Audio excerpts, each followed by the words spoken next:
दुनिया का सबसे अमीर आदमी, सबसे पावरफुल आदमी कौन है? जिसके पास इतना पैसा है कि पूरे इंडिया के सारे लोग एक साल में 150 करोड़ लोग मिलकर एक साल में कमाते हैं, उससे भी 3 गुना इस बंदे के पास पैसा है। ना नाम सुना ना इसका काम, बस इतना पता है इसके फाउंडर्स करते हैं अमेरिका की आधी जीडीपी पर आराम। जेफ बेजोस हो या इलॉन मस्क, इनको जब ये कंपनी चाहे तब खरीद के बेच सकती है, इतना पावर है इस कंपनी के पास। सिर्फ 30 साल से भी कम टाइम में ये दुनिया की सबसे बड़ी एएमसी यानी असेट मैनेजमेंट कंपनी बन चुकी है। Let first I tell you meaning of the AMC. AMC का फुल फॉर्म है असेट मैनेजमेंट कंपनी।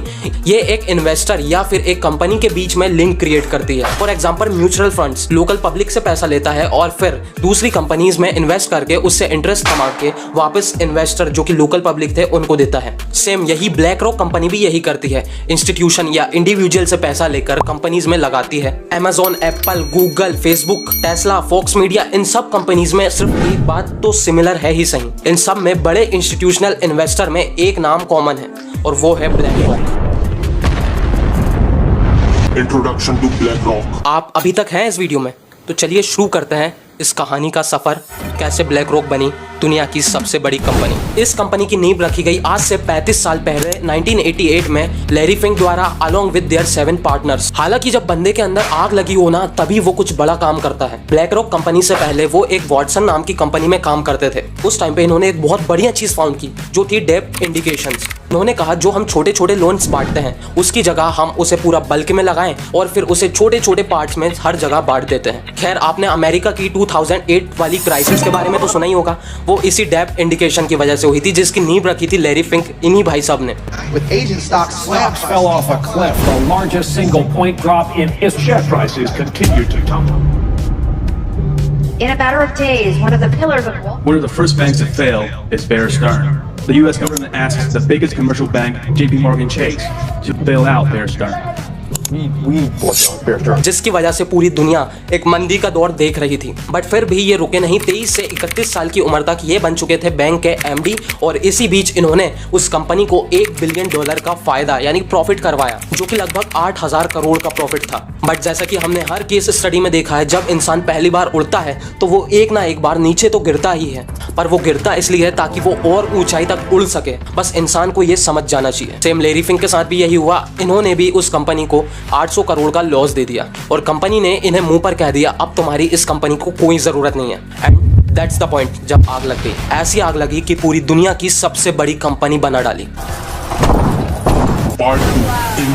सो 1988 में जब इन्होंने अपनी एएमसी कंपनी खोलने का सफर चालू किया तो इन्हें फंड्स लाने में काफी दिक्कत हो रही थी, क्योंकि कौन ही इन्हें फंड्स देता। अभी तो एक कंपनी का इतना बड़ा लॉस किया है इन्होंने, कोई इन पर भरोसा नहीं कर पा रहा था। बट एक बंदा था, लेजेंडरी बंदा था यार, जिसने इन्हें सपोर्ट भी किया और फंड्स भी दिए। इनका नाम था मिस्टर स्टीवन। इन्होंने लैरी से कहा यार मुझे तुम्हारा आइडिया काफी पसंद आ रहा है, चलो हम दोनों ही पार्टनरशिप में काम करते हैं। मैं अभी तुम्हें $5 मिलियन दे रहा हूँ, एटलीस्ट तुम काम तो स्टार्ट कर ही दो।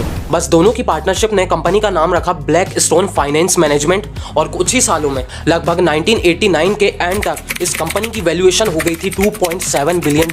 ब्लैक रॉक के दूसरे ओनर स्टीव, जिन्होंने लगभग 50% स्टेक होल्ड कर रखा था कंपनी का, अब उसमें से 10% सेल करके लगभग 40% के मालिक रहे और बाकी का 60% आ गया लैरी फिंक के पास और उनकी टीम के पास। अब 1992 में फर्म का नाम बदलकर ब्लैक स्टोन से रख दिया गया ब्लैक रॉक और उस टाइम पे ये $17 बिलियन के असेट्स हैंडल कर रहा था, मैनेज कर रहा था, जो कि लगभग होता है 1 लाख करोड़ रुपए। और सच में यार इस कंपनी की ग्रोथ देखकर अच्छे अच्छे लोगों की हवा निकल जाती है।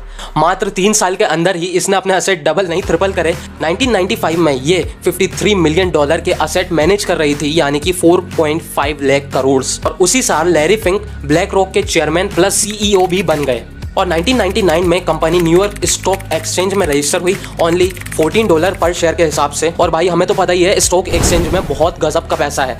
तो 1919 के एंड तक ये कंपनी $165 बिलियन के असेट्स मैनेज करने लगी, एक्विजिशन करके और ऑर्गेनिकली पैसा कमाकर। अगर मैं आपसे कहूँ आपका कहीं ना कहीं खर्च किया हुआ पैसा भी ब्लैक रॉक कंपनी के पास ही जाता है तो you would be shocked, but don't worry, let I tell you with proof और विद एग्जांपल।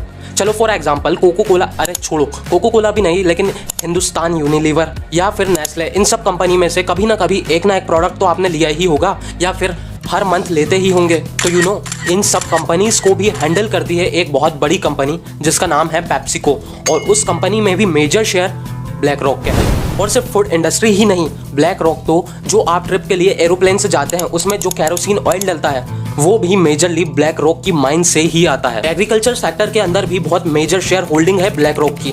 बेयर जो कि दुनिया की सबसे बड़ी सीड प्रोड्यूसिंग कंपनी है और टेक्सटाइल प्रोड्यूसिंग भी, इसमें भी major shareholding BlackRock की ही है। यही नहीं, solar panels company, medicine company, malls, departmental stores कहीं ना कहीं चेन बनी हुई है और ये चेन ब्लैक रॉक से कनेक्ट है। इवन यूएस की गवर्नमेंट या उसके बैंक के पास भी कभी फंड्स की कमी आ जाती है ना, तो वो भी ब्लैक रॉक से ही फंड एक्वायर करती हैं। Why we don't know about this company or this person? हम क्यों नहीं जानते हैं इस कंपनी के बारे में, लेकिन ये बताने से पहले मेरी सिर्फ आपसे एक छोटी सी रिक्वेस्ट है। ऐसी वीडियोस बनाने में काफ़ी टाइम, मेहनत और एडिटिंग लगती है, बस आपके ज़रा से सपोर्ट की ज़रूरत है। अगर आप जो यहाँ पे ये वीडियो देख रहे हैं, आप भी अगर एक लाइक कर देंगे, आपके लिए तो ये फ्री है, लेकिन हमें इससे बहुत ज़्यादा मोटिवेशन और आपके लिए ट्रुथ बाहर निकाल के लाने का मोटिवेशन मिलता है। आई होप इस वीडियो ने आपके लिए बहुत ज़्यादा वैल्यू क्रिएट भी की होगी। So please like it and share it. So basically ये कंपनी जब इतनी बड़ी है तो क्यों मीडिया इसे कवर नहीं करती?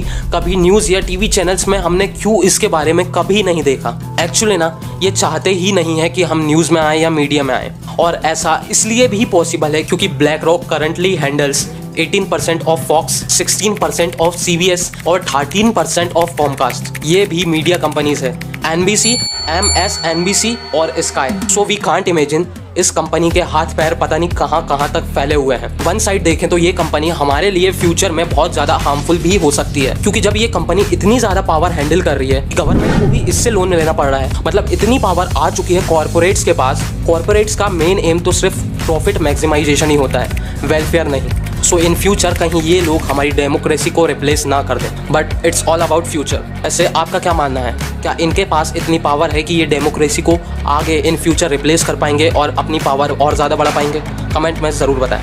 मिलते हैं ऐसे ही अमेजिंग सच वैल्यूएबल कंटेंट के साथ, और नेक्स्ट वीडियो आप किस टॉपिक पर देखना चाहते हैं कमेंट में ये भी ज़रूर बताइएगा।